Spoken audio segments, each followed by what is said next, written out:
Okay guys, so this is where it all happens for us. This is the big house.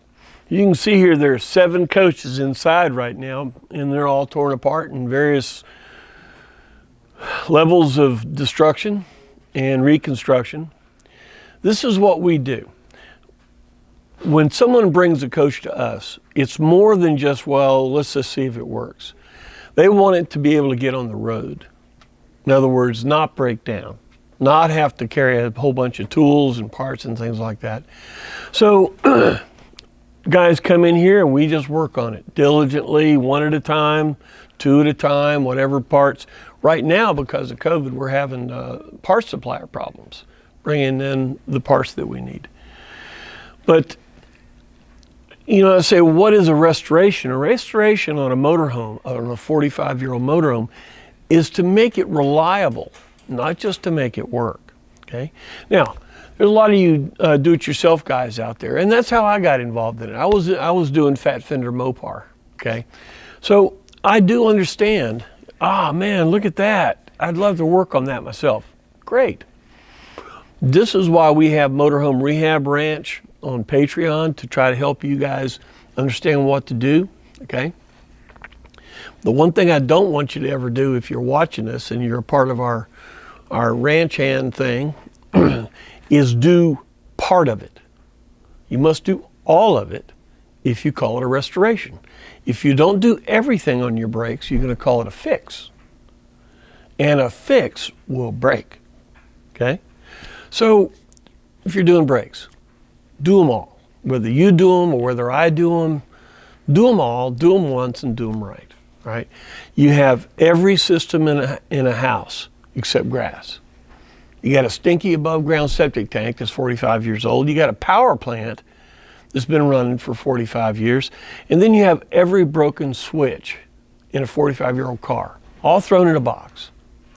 Not complicated, but there's just a lot of it, okay? I've seen a lot of good hot rodders dig into one of these things and get so demoralized on how involved it is, they just give up. Don't let that happen. Focus and just keep going at it. Keep your head down. The bottom line is, the end goal is not just to fix it and make it run for today. It's to make it run tomorrow and the next day.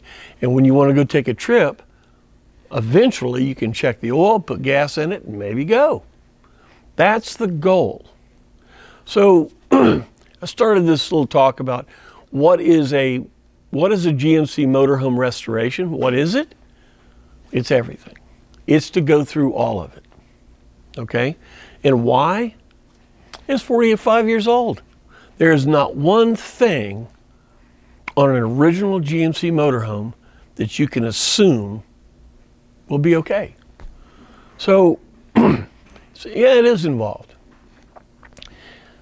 What does involved take? Time, okay? It takes time because you have to cover everything. You have to go through it all.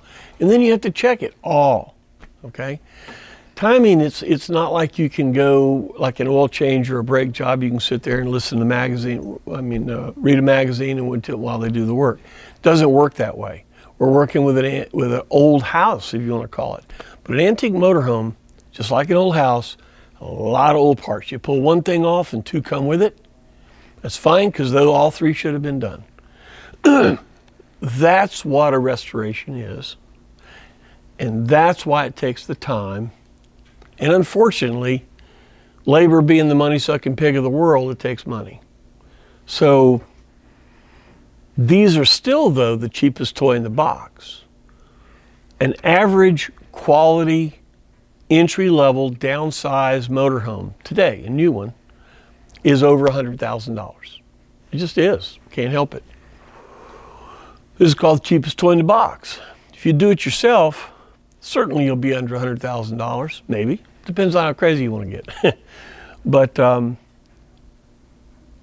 you can do more with a GMC and come up with an end product that's better than something new that would cost twice the price. That's why it's the cheapest toy in the box. All right, so this is what this is all about, guys. It's not just about buying something cheap and not spending any money on it. It's about getting it in good condition. Not about putting money in it, it's about getting it in good condition, which is putting money in it. Can't help it. So when you go into a coach, last thing, if you know that it's going to take money to bring it back, don't beat yourself up every time you buy something. Because you've got to buy a part. You've got to pay somebody to do alignment. You've got to do this. There's no option. If you stress out every time you put $1 into your motorhome, you're going to be an unhappy person. Okay? So if it's going to be $20,000, $25,000, $30,000 before you get it mechanically sound, make a list, buy the parts, put it in, and smile while it's being done, because it's got to be done anyway. It's a psychological thing. Start at the top, don't start at the bottom. Okay? Well, look, if you've got other ideas about how you want to restore your coach, or you want to bring it back, or things you want to do, give us a call. If you want to do it yourself, get in Motorhome Rehab Ranch, get a ranch hand, and start asking questions. If your time's too valuable, or older we get, the more valuable our time is. If you don't want to spend 6 months or a year or more to work on it yourself, bring it to us. Time is expensive. My time is more expensive than it used to be. Why? I'm 66. So I hope this helps you out. It is a head game. It is a psychological thing. It will take a lot of work. It will take a lot of your energy and thought process and money. But if you're committed, the end result, the end product will be certainly worth it. I can just about guarantee that if you do it right. Great. Well, look, guys, thanks for your time. And if you want to know more about these motorhomes, if you don't have one and you'd like to have one, give us a call. Let's see if we can help you. We don't buy and sell coaches, but we have people that we can put you in touch with that would love to sell you their coach. So until next time, see you later.